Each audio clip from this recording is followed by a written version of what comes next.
আর আল্লাহ দয়া পাওয়ার জন্য কি ধরনের আমল করতে হবে? আল্লাহর দয়া পাওয়ার জন্য, আল্লাহর দয়া পাওয়ার জন্য ইবাদত করে দিতে হবে, যাবতীয় ইবাদত, কোরআনে সুন্নাহ যেগুলি ইবাদত ঘোষণা করে সেগুলো।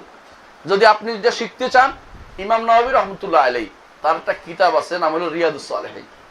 রিয়াদুস সালেহিনের প্রথম কয়েকটা অধ্যায়ের পরে আছে কাসরাতু আমালিল খায়র, কল্যাণের কাজ অনেক বেশি।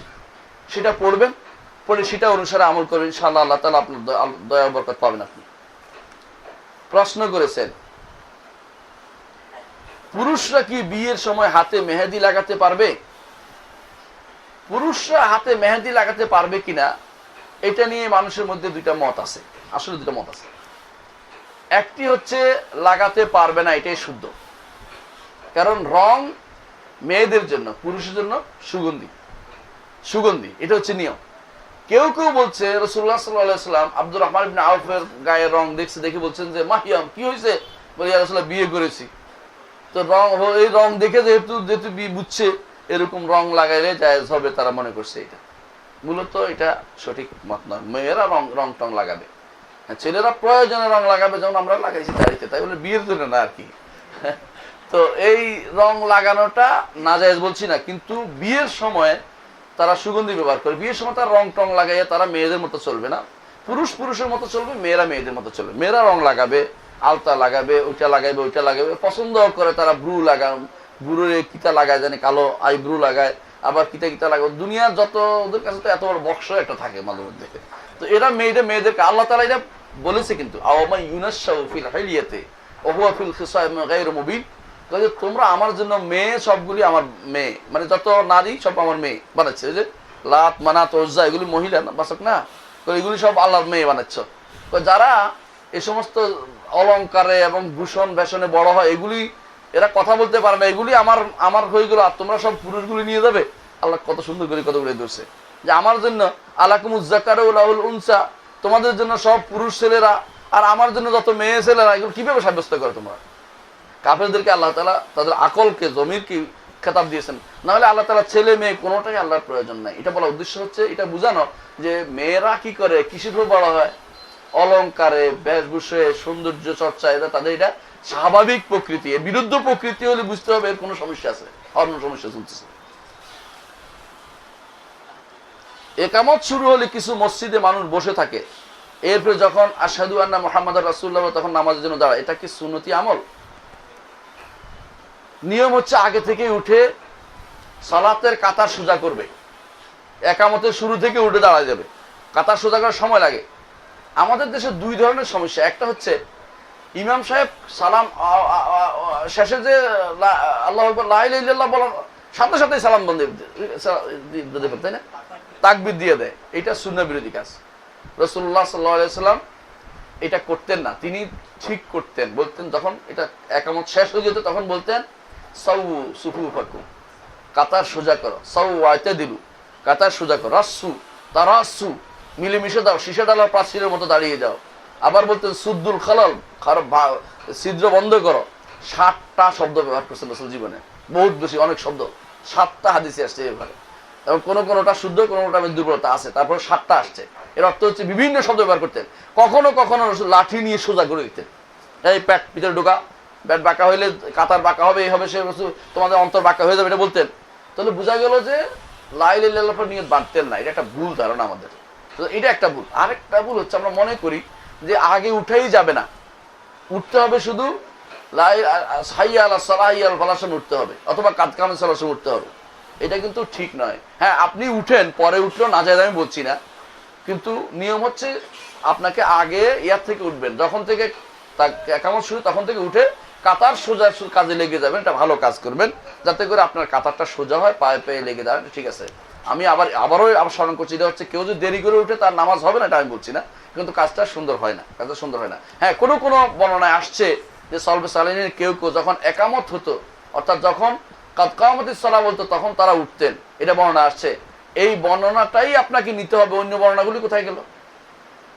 সমস্যা হচ্ছে এটা আমরা একটা নিয়ে দৌড় দিচ্ছি। হ্যাঁ, এটা হচ্ছে কেউ উঠছে, অলসতা করে দেরিতে উঠছে, তাই বলে আমার ওইটাকেই নিতে হবে, যেটা এর আগে আসছে ওইগুলি আর নিব না। এটা ঠিক না, এটা ঠিক হইতে পারে না।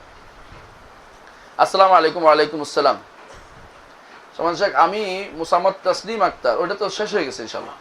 হ্যাঁ আলহামদুলিল্লাহ, আমার প্রশ্নগুলো শেষ হয়ে গেছে। কই আরেকটা? ও এই পাশে আছে। আসসালামু আলাইকুম সমাজ, আমি এটা তো কি এটা শেষ করছি। ও আমরা দেখতে পাই আহলে হাদিসদের মতে বিভিন্ন নামাজের ওয়াক্ত হানাফিদের চেয়ে আগে। তাহলে একজন হানাফি মাযহাবের লোক যদি আহলে হাদিসের ওয়াক্ত অনুযায়ী নামাজ পড়ে, তাহলে তার কি নামাজ শুদ্ধ হবে? কারণ হানাফি মাযহাব অনুযায়ী এখনো ওই ওয়াক্তের ওই নামাজের ওয়াক্ত হয়নি। সুবহানাল্লাহ, শুদ্ধ হবে না কে বলছে? এই যদি আমাদের অবস্থা হয় তাহলে তো সমস্যা, বহু সমস্যা। কিরকম জানেন? ধরেন আহলে হাদিসদের নিকট রক্ত বাড়লেও যায় না, হানাফিদের নিকট রক্ত বাড়লেও চলে যায়। এখন আপনি বলবেন যে লোকটা কি আহলে হাদিস কিনা হানাফি, জিজ্ঞাসা করে তারপর নামাজি করবে নাকি? মুক্তাদি হোক। ইমানদার বাহ্যিক ভাবে যখন জামাজে দাঁড়িয়ে যাবে, তার পিছনে একটা করা শুদ্ধ, যতক্ষণ পর্যন্ত বিরুদ্ধ ভুলটা না পাওয়া যাবে যে শিরিক করে। শিরিক এবং বেদাত এবং কুফুরি কঠিন বেদাতি এবং শিরিক বেদাত এবং কঠিন বেদাতি এবং নেফাকের মধ্যে অথবা কুফুরির মধ্যে লিপ্ত না পাওয়া গেলে তার পিছনে একটা শুদ্ধ। এখন তার মতে ওয়াক্ত হয়ে গেলে আপনার ওয়াক্ত শুদ্ধ হয়ে যায়। আমাদের ভাইরা তো বিদেশে যখন সৌদি আরব যায়, তখন কিন্তু ঠিকই হারামাইন শরীফাইনে ঠিকই আসরের নামাজ আগে পড়ে, তখন কিন্তু জিজ্ঞাসা করে না হুজুর আমাদের ওয়াক্ত হয়নি। কিন্তু দেশে সমস্যাটা তৈরি করে, এটা ঠিক নয়। আজান দিলে আজানে ইমামের পিছনে নামাজ পড়বেন, এটা নিয়ে বাড়াবাড়ি করবেন না, আপনার সালাত শুদ্ধ হবে। ইমামের ইক্তেদা করবেন, কোনো সমস্যা হবে না, আপনার সালাত শুদ্ধ হয়ে যাবে, কোনো এ নিয়ে বাড়াবাড়ি করা যাবে না। কারণ ইজতিহাদের মাসালাগুলোতে কখনো একে অপরকে এই কারণে ছেড়ে যাওয়া বা মসজিদ ত্যাগ করা ঠিক নয়। কারণ এগুলি হচ্ছে ইজতিহাদি মাসালা, এগুলির মধ্যে ইজতিহাদ আছে। যে ব্যক্তি দেরি করে পড়ছে তারও নামাজ উত্তম হচ্ছে আগে পড়া, কোনো সন্দেহ নেই। একমাত্র এশা ছাড়া প্রত্যেক সালাত আগে পড়া রাসূলুল্লাহ সাল্লাল্লাহু আলাইহি ওয়াসাল্লাম আদর্শ। প্রত্যেক সালাতে প্রথম আজান দেওয়ার পরপরই পড়া। কিন্তু এটাও কিন্তু আপেক্ষিক বুঝছেন কিনা? এখন 12টার আগেই ওয়াক্ত হয়ে যায়, কিন্তু আমরা কিন্তু আজান দিই 12:30টায়। তাই বলে কি আগের ওয়াক্ত পাচ্ছি না? যত আগে সম্ভব, নিয়ম হচ্ছে এটা, যত আগে সম্ভব তত আমার সালাতটা বেশি উত্তম, এতে কোনো সন্দেহ নেই। একমাত্র এশা ছাড়া, এশা দেরি করে পড়া উত্তম, এই জন্য আমরা বেশি দেরি করে ফেলতেছি, তাই না?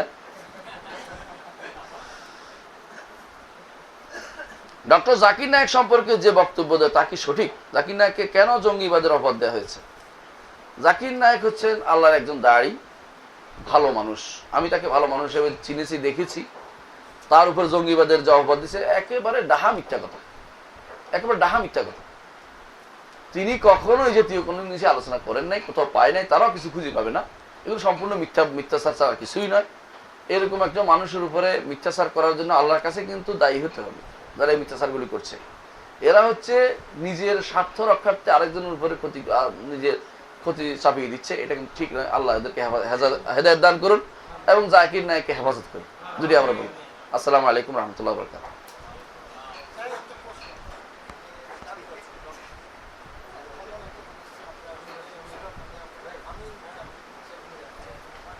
আমিন কেন বলি? সূরা ফাতিহার মধ্যে যে জিনিসটা, এটাই সারা জীবনের পুঁজি। আমিন অর্থ আল্লাহ কবুল করো। যদি আপনি একটা মানুষ সূরা ফাতিহা শুদ্ধ হলে নামাজ শুদ্ধ হয়ে যায়, জানেন, বুঝছেন তো? আল হাজ্জু আরাফা শুনছেন না? হজ হচ্ছে আরাফার নাম, আর সালাতের নাম হচ্ছে সূরা ফাতিহার নাম। চিন্তা করে দেখুন একটার সাথে কত মিল। সূরা ফাতিহা শুদ্ধ হওয়ার পরে আপনার অন্যগুলির থেকে সূরা ফাতিহার গুরুত্ব সবচেয়ে বেশি দেওয়া হয়েছে। কেন? সূরা ফাতিহা হচ্ছে হেদায়েতের দোয়া, হেদায়েত চাচ্ছেন আল্লাহর কাছে, এমন জায়গা চাচ্ছেন, এমন রাস্তা চাচ্ছেন যেই রাস্তায় চলে গেছে নবী, সিদ্দিক, সালেহ, নেককাররা। ওইটা যদি আপনি পেতে পারেন, আপনি জান্নাতে যাবেন। তো আমিন চাইবেন না, আল্লাহর কাছে কবুল হওয়া চাইবেন না। কবুল না হলে আপনি সারাদিন আমল করে কি লাভ হবে? এই জন্য আমলটা যেন কবুল হয়, সেজন্য আমিন বলতে হয়। ঠিক আছে? আসসালামু আলাইকুম।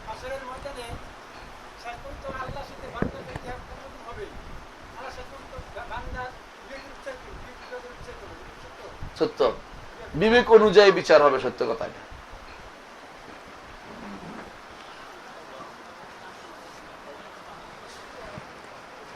আমরা একটি এলান শুনি, অক্টোবরের 19 তারিখ শাহেখ ডক্টর ইমাম হোসেন আসবে। আপনারা ইনশাআল্লাহ সকলে আসার চেষ্টা করবেন। মাগরিব থেকে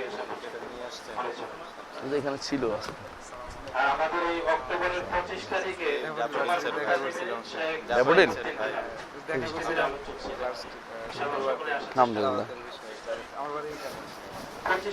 হ্যাঁ বলছিলেন এখানে আসেন। এটা কার? সাইফুল্লাহ তো মাসে